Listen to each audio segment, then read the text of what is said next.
Physical properties, topic है physical properties of haloalkanes and haloarene, of haloalkane and haloarene. हमने पिछले साल भी एल्केन, एल्कीन, एल्काइन की फिजिकल प्रॉपर्टीज करी थी, इस साल भी ऑलमोस्ट सिमिलर ही है physical property. First physical property is melting and boiling point, melting and boiling point, पहली फिजिकल प्रॉपर्टी। तो इसके कुछ सब पॉइंट्स हमने बनाए हैं, वो आप सुनिए ध्यान से। आपको क्योंकि इस पे क्वेश्चंस कैसे आते हैं, इसमें अरेंज करने को आएंगे, जैसे आपको मॉलिक्यूल्स दे देंगे, आप अरेंज करो कि भाई किसका मेल्टिंग पॉइंट ज्यादा है, किसका कम है, इस हिसाब से। तो पहली प्रॉपर्टी कहती है, फर्स्ट पॉइंट, कि जैसे जैसे कार्बन इंक्रीज होते हैं, जैसे मेरे पास एक कार्बन वाला हेलोजन है CH3Br, फिर 2 कार्बन वाला है, फिर 3 वाला है। So as the number of carbon increases, the melting point also increases. जैसे इस पे एक कार्बन, फिर 2, फिर 3, जैसे जैसे कार्बन चेन बढ़ाते जा रहे हो, सरफेस एरिया इंक्रीज होता जा रहा है, तो आपको मेल्ट करने में, उसे बॉयल करने में ज्यादा टाइम लगेगा। तो इन तीनों में सबसे ज्यादा बॉइलिंग पॉइंट ब्रोमोप्रोपेन, फिर ब्रोमोइथेन, फिर ब्रोमोमीथेन का। तो as the number of carbon atom increases, there surface area also increases, आप लिख सकते हैं इसमें बाद में। तो therefore boiling point increases. Second point, लेकिन अगर हम ब्रांचिंग को बढ़ाते हैं, जैसे मेरे पास है ये प्राइमरी हेलोएल्केन है, इसे हम 1 डिग्री भी बोलते हैं या प्राइमरी बोलेंगे। फिर इसी Br को तोड़ के मैं यहाँ लगा दूं, ये सेकेंडरी हो गया।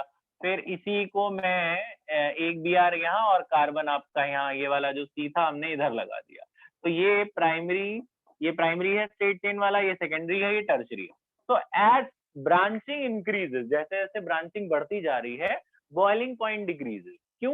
क्योंकि सरफेस एरिया कम होता जा रहा है, ये आपने पिछले साल भी पढ़ा है। तो टर्शरी वाला होता है, it becomes spherical, ball like जैसा हो जाता है वो।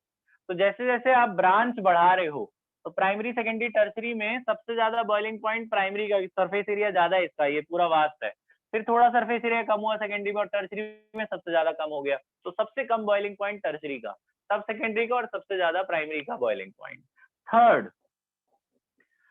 थर्ड एक ऑर्डर है कि भाई, पहले पॉइंट में आपको बताया कि जैसे जैसे आप मास बढ़ाते हो, कार्बन चेन बढ़ रही है तो मास बढ़ रहा है, ज्यादा मास होगा तो बॉयल करने में टाइम तो लगेगा।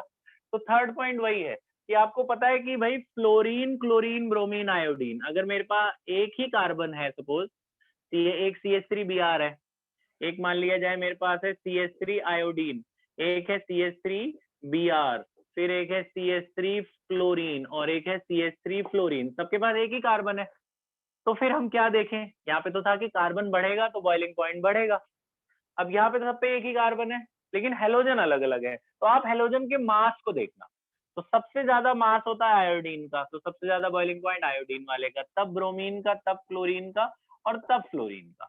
तो as mass increases, boiling point increases. तो जिसका मास ज्यादा उसका बॉइलिंग पॉइंट ज्यादा। 3 बातें ये हो गई। चौथी बात है बेंजीन से रिलेटेड। मान लो बेंजीन है और बेंजीन पर 2-2 हेलोजन लगे हुए हैं, एक Br यहाँ लगा है, एक यहाँ लगा है, आपको पता है इसे ऑर्थो कहते हैं, एक का गैप हो तो ऑर्थो।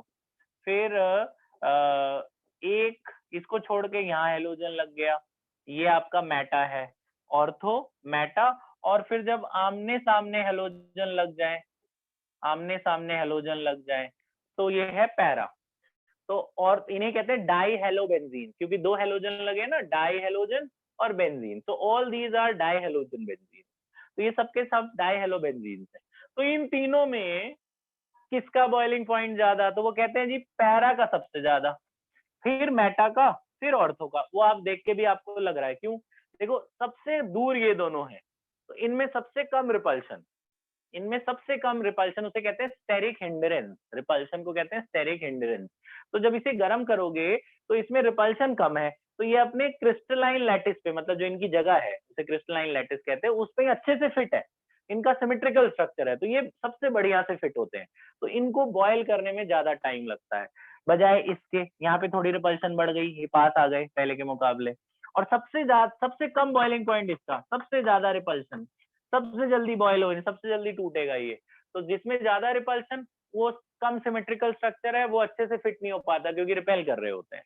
तो सबसे कम बॉइलिंग पॉइंट ऑर्थो का, तब मेटा का, तब पैरा का। ये ऑर्थो वाला पोजीशन है, ये मेटा है, ऑर्थो आइसोमर, मेटा आइसोमर और पैरा आइसोमर। तो सबसे ज्यादा बॉइलिंग पॉइंट पैरा का, फिर ऑर्थो और फिर मेटा का, उसके बाद लास्ट में आपका ऑर्थो का। ऑर्थो सबसे कम।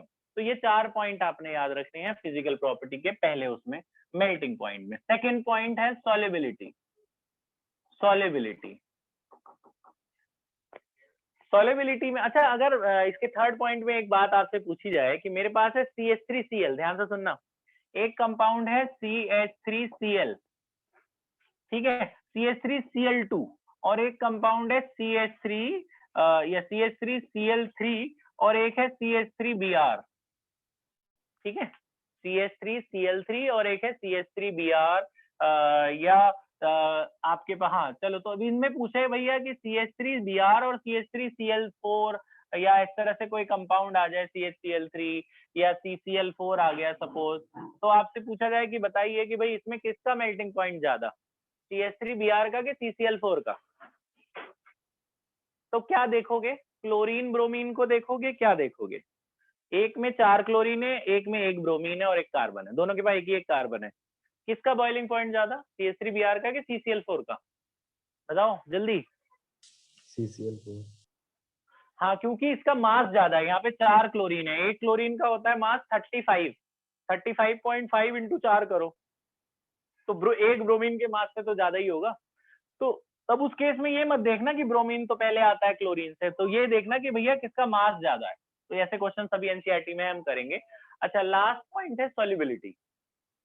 फिजिकल इसमें हेलो एल्केन हेलो एरीन की अगला पॉइंट है सॉल्युबिलिटी। ये जो हेलो एल्केन्स या हेलो एरीन्स होते हैं, they are practically insoluble in water, ठीक है, दे आर इमिसिबल, मतलब दे आर स्लाइटली सोल्यूबल। जो छोटे वाले कंपाउंड होते हैं वो थोड़ा मोड़ा घुल जाते हैं, लेकिन completely they are not miscible.